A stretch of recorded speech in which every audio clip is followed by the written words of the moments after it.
नमस्कार छात्रों। जैसा कि बीए प्रथम वर्ष के माइनर के पेपर को हम लोग सॉल्व कर रहे हैं। 30 प्रश्न हमने पिछले वीडियो में सॉल्व किए थे और आपने बहुत सारे प्रश्नों उसको देखे, बहुत सारे लोगों ने उसको देखा भी और अपने कमेंट्स दिए। और किसी ने ये नहीं कहा कि आगे का पेपर सॉल्व कराया जाए, और ये केवल आपके लिए वीडियो बना था। पर मुझे लगता है कि मुझे आगे 30 प्रश्न बनाने चाहिए, और मैं आपको बताता हूँ ये थोड़ा तेज़ आज मैं आपके सामने सॉल्व करूँगा। कुछ नए प्रश्न भी बनेंगे, तो शायद इसलिए आप कॉपी पेन लेकर के ही वीडियो देखिएगा। तो जो आपको नोट करना हो वो आप नोट करते जाइएगा, और नए प्रश्न और उत्तर आप देखते जाइएगा। जैसे 27 और 30 हो गया था, इसके पश्चात 28 भी हमने बता दिया था। 31वें संदेश राजसक किसकी रचना है? अब्दुल रहमान की रचना है, और ये रचना थी आदिकाल की। प्रश्न नंबर यहाँ से शुरू होगा 32 से।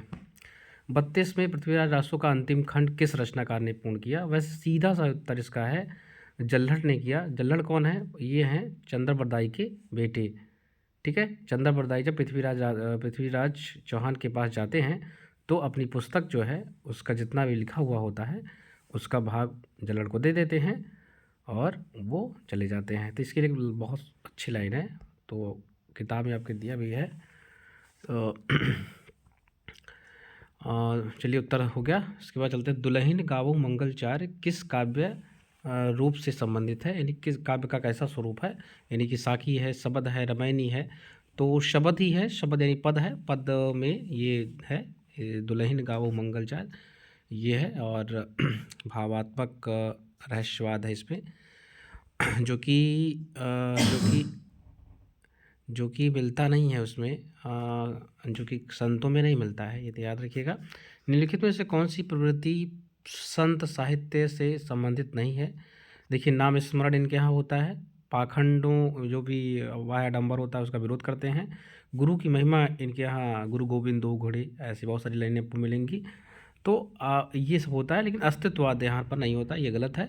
और उलटवासी किस प्रवृत्ति की कवियों ने लिखी? उलटवासी जो है संत लिखते हैं, क्योंकि समाज में सीधी बातें करना लोगों को कम समझ में आता है, इसलिए संतों ने ऐसे ऐसे बिंब और प्रतीक रखे कि लोगों को उनकी कविताओं के प्रति आकर्षित हुआ, क्योंकि समाज सुधार वाला काम कर रहे हैं और कवि भी हैं। तो ये उलटवासी सामान्य सी प्रक्रिया थी, और उत्तर संत है। साखी का शुद्ध शब्द जो है वो साक्षी होता है। साक्षी माने गवाह। किस चीज़ का गवाह? गवाह है ईश्वर को प्राप्ति का, जो कि गुरु से हमने सीखा है। और आपको भी ये पंक्तियाँ और ये बातें अगर आप जीवन में अपनाते हैं तो आप भी ईश्वर को प्राप्त कर पाएंगे, साक्षी हो जाएगा। पद्मावत का नामक काव्य में, अगले प्रश्न में, पद्मावत नामक काव्य में सिंघल गढ़ को किसके प्रतीक के रूप में देखा गया है? तो तन का प्रतीक जो है भैया, तन का प्रतीक है रत्नसेन। तन और मन का प्रतीक है रत्नसेन। माया का प्रतीक है जो है वो नागमती है, और हृदय का प्रतीक जो है वो सिंघलगढ़ है या सिंघलदीप है। और परमात्मा का प्रतीक जो है वह कौन है? परमात्मा का प्रतीक जो है वो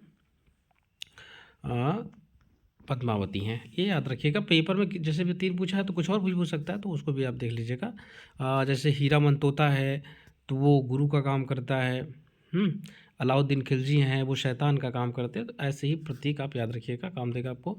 मसला नामा किस कृति का रचयिता कौन है? तो मसला नामा कृति की जो रचयिता है वो हैं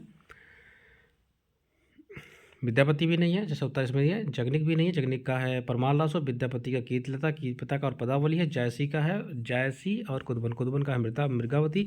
जायसी का है पड़ेगा आपको, जायसी का है मसलानामा, कहरानामा, पद्मावत, अखरावट और आखिरी कलाम। ये याद रखिएगा, इतना ही, इतना इसको आप लिख लीजिएगा। थोड़ा तेज चल रहे हैं। अष्टाप के सबसे बड़े आयु प्राप्त, आयु मतलब जिसकी आयु सबसे बड़ी रही होगी। अष्टाप में 8 कवि हैं, मैंने कल ही बताया था। तो पहले कवि हैं कुम्भन दास, दूसरे कवि हैं सूरदास, तीसरे हैं कृष्णदास, चौथे हैं परमानंद दास। तो इसमें कुम्भन दास आई है, दूसरे नंबर का भी आप याद रखिएगा, पेपर में आ सकता है। नंददास सबसे छोटे हैं, ये भी आप याद रखिएगा।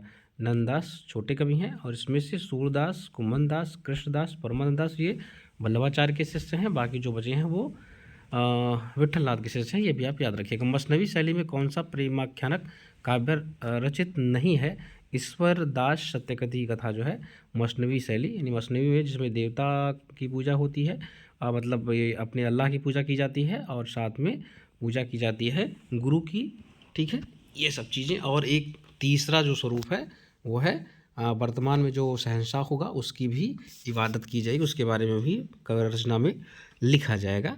ये है मसनवी शैली, ठीक है। पुष्टि मार्ग या पुष्टि का जो वल्लभ संप्रदाय में सामान्य अर्थ क्या है? पोषण होता है, ईश्वर के प्रति जो प्रेम है वो अधिक पुष्टित हो जाए और बढ़ जाए। सूफी प्रेमाख्यानक ग्रंथों में किस प्रकार का रहस्यवाद है? तो भैया सरस है, क्योंकि सूफी गा करके सारी बातें करते हैं, तो सरस होना चाहिए।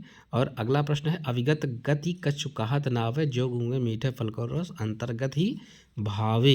ये कहाँ, ये किसमें क्या है? इसमें जो है निर्गुण का विरोध किया गया है, ये बात याद रखिएगा। आगे हम लोग चलते हैं, आगे है विट्ठलनाथ के 4 शिष्य, मैंने अभी कुछ देर पहले बताया।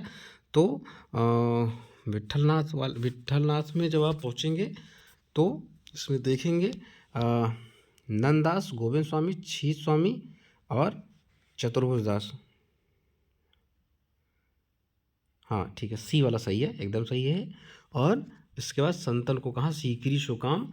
ये संतों को जो है सीकरी यानी फतेहपुर सीकरी बुलाया गया था, जो है शेरशाह ने बुलाया था। तो शेरशाह वहीं रहते थे, तो शेरशाह ने कुम्भनदास को बुलाया। कुम्भनदास कहते हैं कि मैं संत हूँ और आपके सिक्कों की मुझे ज़रूरत नहीं है। इसके एक अर्थ ये भी हो सकता है, तो यानी कि राजपाट से हमको, राजपाट या राजधानी से हमसे क्या मतलब है? और आवत जात पनैया टूटी बिसर गए हरिनाम, या उसकी अगली पंक्ति है। और कुम्भनदास से हो जाएगा। उसके बाद रास पंचाध्याय के जो कृष्ण भक्ति कवि की रचना है और नंददास है, इसको आप सही कर लीजिएगा। पुष्टिमार का जहाज किसे कहा जाता है? पुष्टिमार का, इसमें 2 प्रश्न बनेगा। पुष्टिमार का जो जहाज है वो सूरदास को कहा जाता है। अब यहाँ प्रश्न बन सकता है पुष्टिमार का जहाज किसने कहा था? तो पुष्टिमार का जहाज सूरदास की मृत्यु पर गोस्वामी विट्ठलनाथ ने कहा था, ठीक है। अगला है, पर रामानुजाचार्य के सिद्धांत और संप्रदाय को चयनित कीजिए। जो है रामानुजाचार्य का जो है विशिष्टाद्वैतवाद है। द्वैतवाद जो है वो कबीर का है। अद्वैतवाद जो शंकराचार्य का है, ठीक है। और द्वैतवाद मध्वाचार्य का है। हिंदी राम काव्य परंपरा का प्रारंभ इतिहास लेखकों ने किस कवि से माना है? तो भैया इसका उत्तर जो होगा इसमें हिसाब से रामानंद से है। रामानंद के बाद आते हैं तुलसीदास के बाद रीतिकालीन के कवि केशवदास, फिर उसके बाद आधुनिक काल के मैथिली स्वरूप। एक परंपरा बना लीजिए, हो जाएगा सही। भारतेंद्र मंडल के सदस्य कौन नहीं है? भारतेंद्र मंडल के सदस्य जो है पंडित प्रताप नारायण मिश्र है, बद्रीनारायण चौधरी प्रेमघन भी हैं, लाला श्रीनिवास दास हैं, अयोध्या सिंह उपाध्याय है, और यह जो प्रिय प्रवास लिखते हैं ये भारतेंद्र मंडल के ना होकर के द्विवेदी युग के, इतना ही सही हो जाएगा। तुलसीदास के अंतिम और सबसे प्रौढ़ कवि जो हैं, तुलसीदास की अंतिम और प्रौढ़ रचना कौन सी मानी गई आपसे पूछा जा रहा है। तो तुलसीदास की अंतिम और प्रौढ़ रचना जो है वो है, वैसे आपको बहुत जगह उत्तर मिलेगा विनय पत्रिका, लेकिन सही है कवितावली। कवितावली में ही हनुमान बाहुक होता है जो सबसे अंतिम रचना मानी जाती है, लेकिन कवितावली में ही हनुमान बाहुक है, इसलिए कवितावली को अंतिम मानिए। आप उत्तर अभी इसको ही दीजिएगा। जयशंकर प्रसाद द्वारा रचित खड़ी बोली का प्रथम काव्य संग्रह लहर है। आप नोट कर लीजिएगा। कौन सी पत्रिका का संपादक भारतेंद्र हरिश्चंद्र नहीं है? ये प्रश्न पूर्णतः यूनिवर्सिटी द्वारा गलत दिया गया है, तो आपको ये जानना चाहिए। कविवचन सुधा 1868 में और हरिश्चंद्र मैगजीन 1873, बाला बोधनी जो है भी उसी समय 2 साल के लिए निकलती है। महिलाओं की पहली महिला भारतेंद्र द्वारा महिला विषयक पत्रिका रही, महिला के विषय में लिखती है। और हरिश्चंद्र चंद्रिका भी जो है, हरिश्चंद्र चंद्रिका और हरिश्चंद्र मैगजीन एक ही नाम है। पहले वह मैगजीन नाम से थी, बाद में उसका नाम हिंदी कवियों के को ध्यान में रखते हुए हरिश्चंद्र चंद्रिका रख दिया गया, इसलिए सारे इन्हीं के हैं। ये प्रश्न गलत होगा। कामायनी का अंतिम सर्ग, मैंने इसको बहुत अच्छे तरीके से बताया। कामायनी का पहला सर्ग आप याद रखिएगा, पहला सर्ग है चिंता, दूसरा आशा, चिंता आशा श्रद्धा तीसरा सर्ग है, ये भी याद रखिएगा। और जो है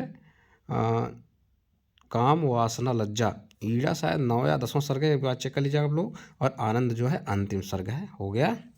बीती विभावरी जागरी जो है वो किस में है, ये जो है देख लीजिएगा, ये झरना में है या लहर में है, आप एक बार देख लीजिएगा, ठीक है। इनमें से कौन सी रचना रचित गद्य कृति में है। अणिमा जो है नहीं है कह रहा है, तो अणिमा जो है वो काव्य कृति है। बाकी चाबुक, चतुरचमार, बिल्लीसुर बकरिया, ये सब जो है गद्य रचनाएं हैं।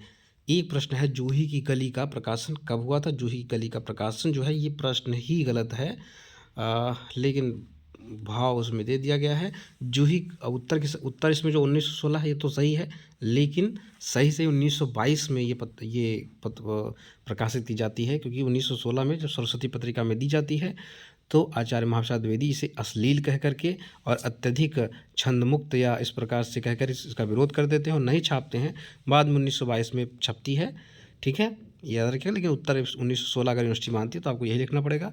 निराला का जन्म किस रियासत में हुआ था, तो गढ़ाकोला जो गांव है उसमें महिषादल नामक रियासत में हुआ था। रियासत आपसे पूछ रहा, रियासत आप लिख दीजिएगा। ऐसे ही किसी का भी प्रश्न पूछा जा सकता है, गांव का नाम पूछा जा सकता है, जिले का नाम, तो ये आप थोड़ा थोड़ा याद रखना पड़ेगा आपको।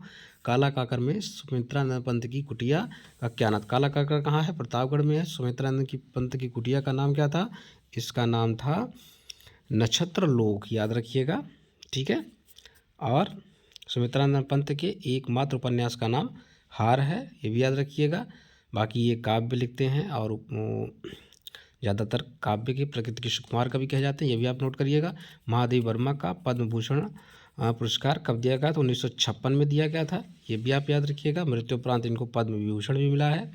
पंत ने अपनी प्रसिद्ध कविता नौका विहार की रचना किस जगह पर की है, तो जो है नौका विहार की रचना काला काकर में की है, उससे इसको आप जोड़ लेंगे तो सही हो जाएगा, ठीक है।